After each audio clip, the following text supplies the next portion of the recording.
AP Stats. It's Mr. Lineski with Chapter 27. We're looking at linear regression t-tests. The good thing about this chapter is that it's all one giant review of Unit 2, stuff you've seen before.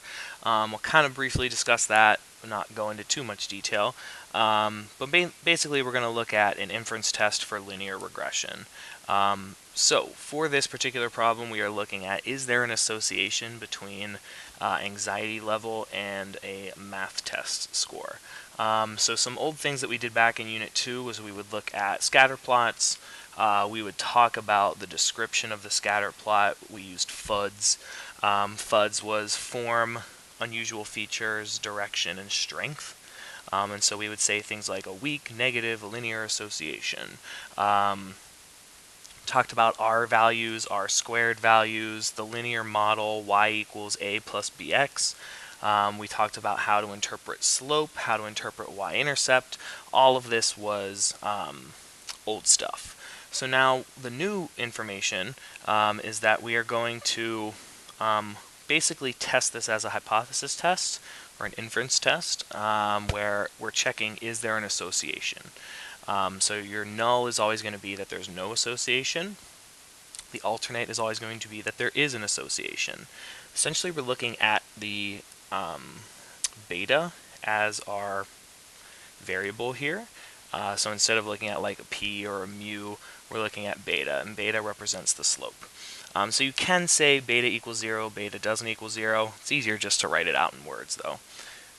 The conditions that we need to check for this particular set of problems is the straight enough condition, the independence condition, nearly normal, and checking the residual plot.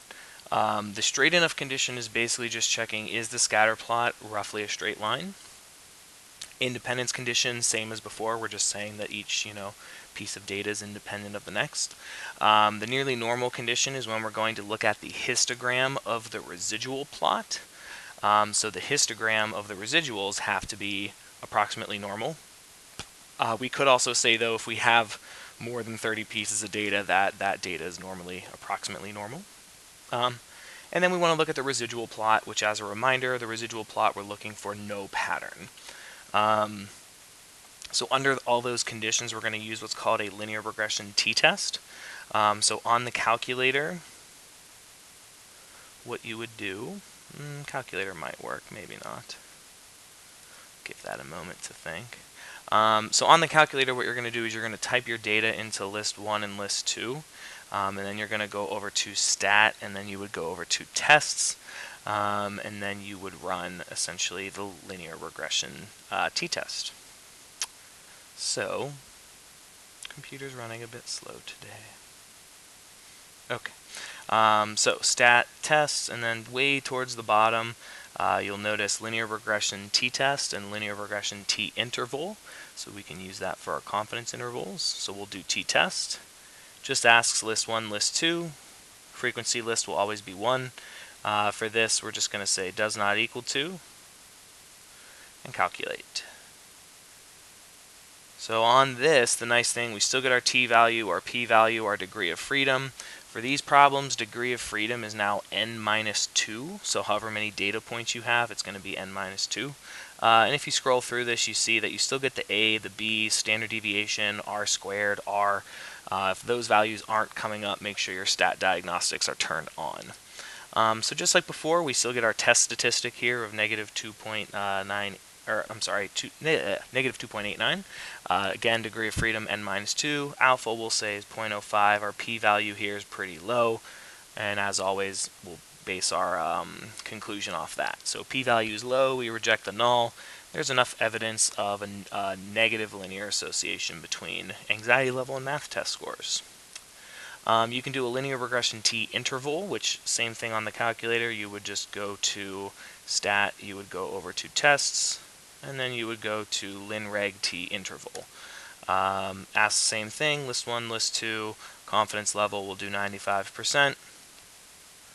Again, it takes a while here because it's doing the t-values. And so for this, we get 2 negative values. So again, more evidence that we reject the null. And so here we would say we're 95% confident that the average math test score decreases 1.27 to 7.7 points for each additional increase of 1 unit of anxiety. So notice that the confidence interval here is written like a slope. We say like as x increases by 1, y is going to vary by this amount.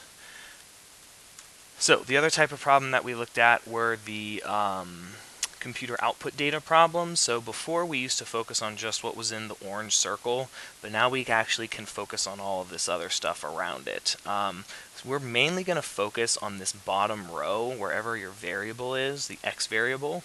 So remember, constant is always talking about the y-intercept. So really we only use this value. We're not really going to focus on these values here. But we're mainly going to focus on that bottom row because we're interested in slope. So creating the linear model, if you recall, this is the slope, this is the y-intercept, and then we always want to write our variables in context. Interpreting the p-value, so our p-value here was actually pretty high, it was about 90%, so that's a very high p-value, so therefore we would fail to reject a null. And so that means there's strong evidence of no association. The only weird thing about these types of problems is that if I don't give you the data, notice we don't have raw data here, it's just sort of the outputs. We actually, when we do a confidence interval, we can't use the calculator. So instead we have to use the formula b plus or minus the t critical value times the standard error of the slope. So this b value here comes from the slope coefficient of the x variable. So we use this value. T critical value is still found by sort of what we're doing with inverse t. So 95% confident means we're missing 5%. We'll do inverse t on either 0.975 or 0.025. Remember, that means we ignore the negatives. And then degree of freedom was given to us as 8. And then standard error of slope is right here. So it's that value there. And then we just run that, we calculate it by hand, we get this one, a negative value and a positive value. So for this we can say we're 95% confident that each unit increase of entering GPA, the student's current GPA will increase on average of negative 0.56 to 0.62 points. Notice here I just said increase and used a negative value. You are allowed to do that. Another way you could say this is that the student's current GPA will vary between a 0.56 decrease to a 0.62 increase. So that's kind of a bit more formal way you can say that. Alright, that is it for chapter 27. That's the last chapter for us. Thank you for watching. I know it, now you know it.